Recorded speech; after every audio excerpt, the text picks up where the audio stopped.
y yo creo que indefectiblemente van a saltar nombres de congresistas que ya se ha mencionado, pero van a comenzar a saltar las pruebas de las vinculaciones de los congresistas en todo este operativo que desplegaba la Fiscalía para, para establecer ciertas acciones con personas que no eran de su agrado. Está en la línea telefónica con nosotros y a través de la tecnología Zoom, Martín Hidalgo, que es uno de los periodistas especializados en el Congreso de la República, para hacer un pequeño balance de lo que está pasando en el Parlamento Nacional, cómo está quedando, qué es lo que viene para el año 2024. Pero en primera, Martín, sería interesante saber cuál es tu opinión respecto a estos casos que involucran a la fiscal de la Nación, a sus asesores, y que podría tocar, por ejemplo, a los congresistas, a un grupo importante, entre los que se encontraría Patricia Chirinos, que, como bien sabemos, ayer se fue a España, pero antes publicó en sus redes sociales un video donde también estaba alertando de allanamientos a sus oficinas, a sus viviendas. A la larga, quien ha sido allanado ha sido Hernán Garrido Leca, más no ella. Creo que no le dieron la información completa. ¿Cómo estás? Hola Jesús, ¿qué tal? Buenos días, muchísimas gracias por la invitación acá en Exitosa. Efectivamente, este caso de la Fiscalía, el caso Valquiria, que hoy ha amanecido con el allanamiento de 5 nuevos inmuebles, es un caso que está revelando muchos más sucesos que nos están llevando, sin embargo, a ratificar o a corroborar un tema más grande, ¿no? Que es la compra de votos en el Congreso. Creo que eso es un poco hacia donde nos está orillando toda esta investigación, ¿no? La compra de votos a cambio de archivamientos de casos, ¿no? Y ahí el Reporteros también ha sacado una nota donde dice cómo se negociaban los votos de Perú Libre, de Bloque Magisterial y de congresistas de diferentes bancadas. Por ahí leí el nombre del congresista Revilla, de Fuerza Popular, de José Gerí, de Somos Perú, y de las otras bancadas de izquierda ya mencionadas, Perú Libre y Bloque Magisterial. Entonces, yo creo que por eso los congresistas están todos guardando silencio, no quieren opinar sobre el tema, han tratado de defender de alguna manera a la fiscal de la Nación a través de esta última arremetida que han querido tener antes del cierre de la legislatura en contra de la Junta Nacional de Justicia, ¿no? Que es el órgano que suspendió a la nombrada Patricia Benavides, que es la principal investigada en este caso, dado que era fiscal de la Nación.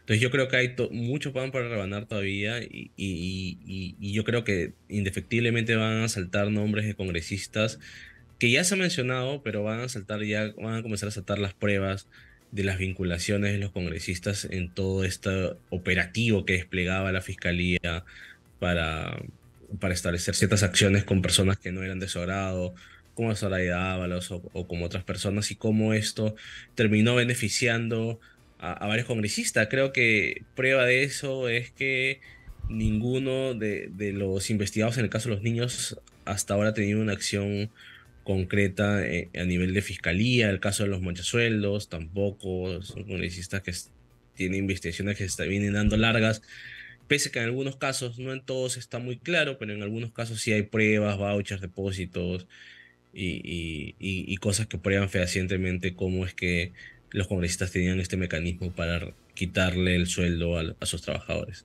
Y en el caso de los niños, bueno, las pruebas las tenemos desde el inicio del año pasado, ¿no? Pero tampoco hay mayor acción. Los congresistas siguen cambantes en el Congreso, ¿no? Aprobando lo que tú decías, esta agenda perjudicial para el país.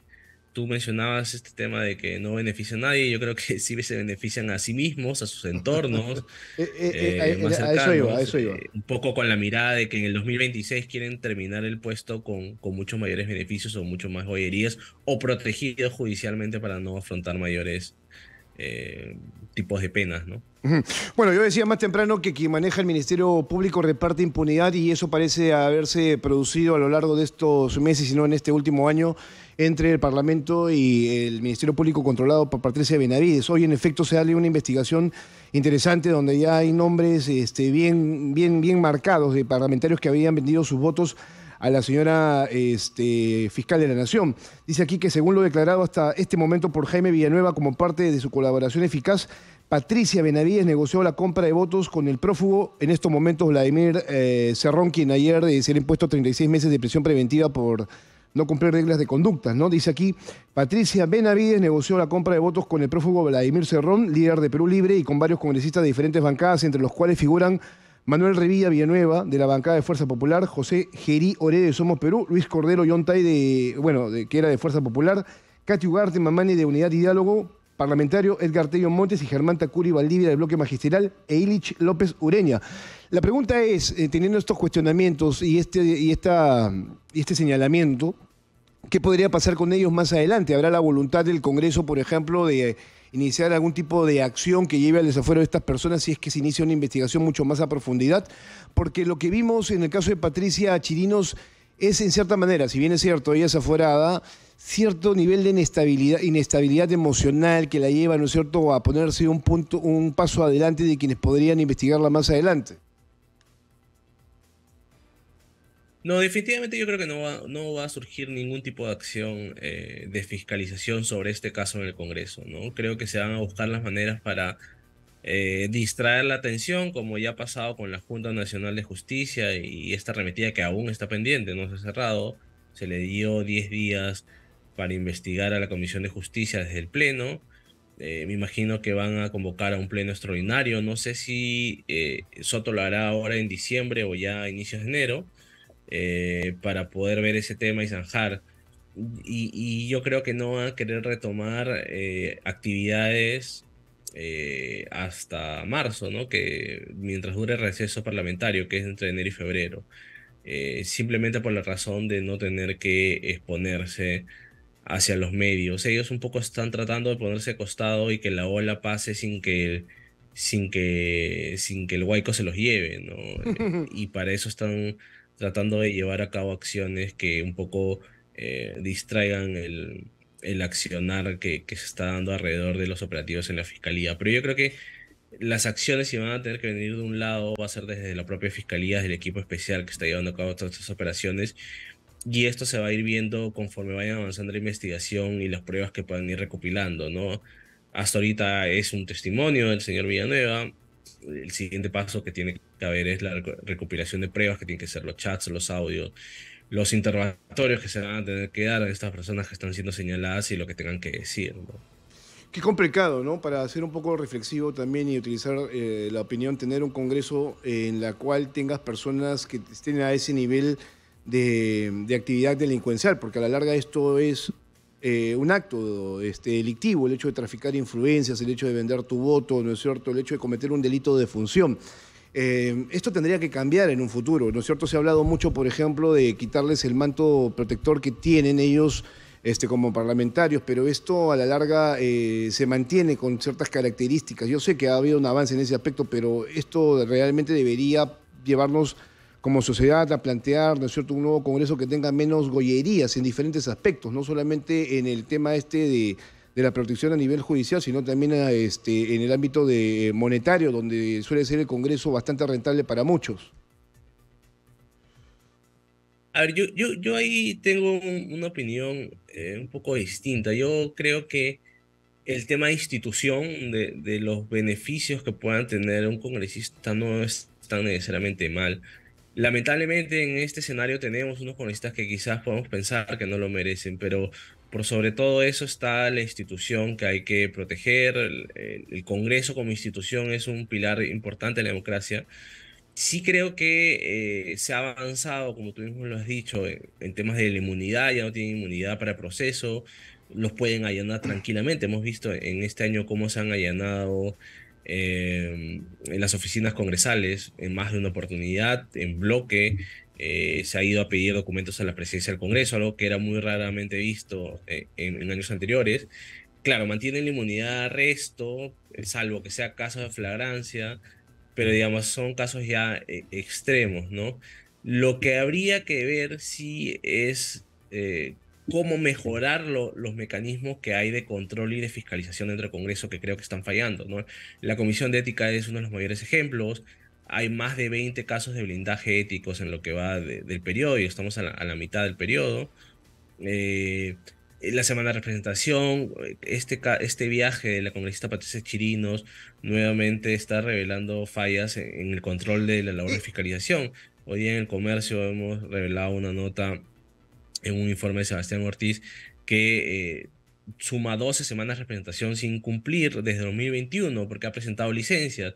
Solo en este año la congresista Patricia Chirinos se ha excusado de hacer la labor de presentación en seis oportunidades, A ver, aduciendo diferentes temas. pero a ver, Y no hay un rigor en el control de las licencias, por ejemplo, ¿no? Y eso es lo que ya se ha visto y que simplemente no quieren hacer nada porque quieren tener esa libertad de poder faltar cuando mejor les parezca, ¿no? ujú. A ver, estamos pasando de un tema a otro, porque lo primero era reflexionar sobre esto que está pasando en el contexto de las investigaciones por el caso Valquiria, que involucra a la fiscal de la Nación y a determinados tipos de congresistas. Ahí cerramos el tema. ¿Y esto que significa que un congresista involucrado en posibles actos de corrupción, ¿no es cierto?, y delitos tenga cierto manto protector dado por la Constitución? Hasta ahí quedamos en ese aspecto. Tú me dices que ahí no va a pasar absolutamente nada, que esto que sucede es como estrategia para ellos es dejar pasarlo, que el tiempo finalmente los lleve al olvido, ¿no? Pero yo creo que no sea tanto así y porque creo que el equipo especial contra la corrupción va a seguir avanzando y los va a terminar tocando de alguna manera.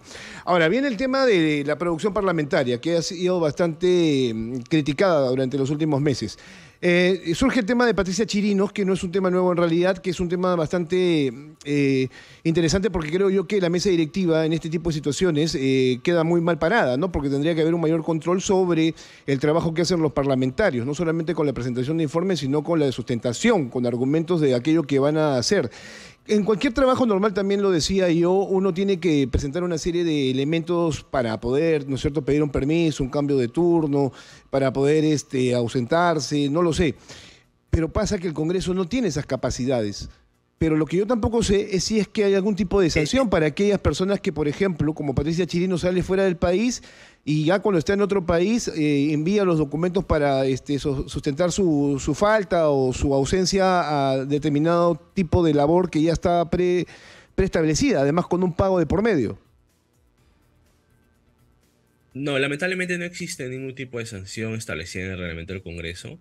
Estructuralmente no depende de la mesa directiva, depende del consejo directivo, que si bien la integra la mesa directiva, también está conformada por diversos congresistas, más de 20 de todas las bancadas existentes.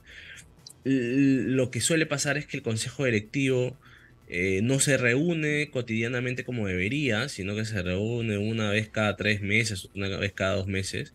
Eh, y claro, lo que hace es acumula todas las licencias y como no quieren revisar una por una o no hay nadie que haga un informe detallado sobre las razones, motivos o la pertinencia de la licencia, simplemente aprueban todo en bloque sin mayor revisión.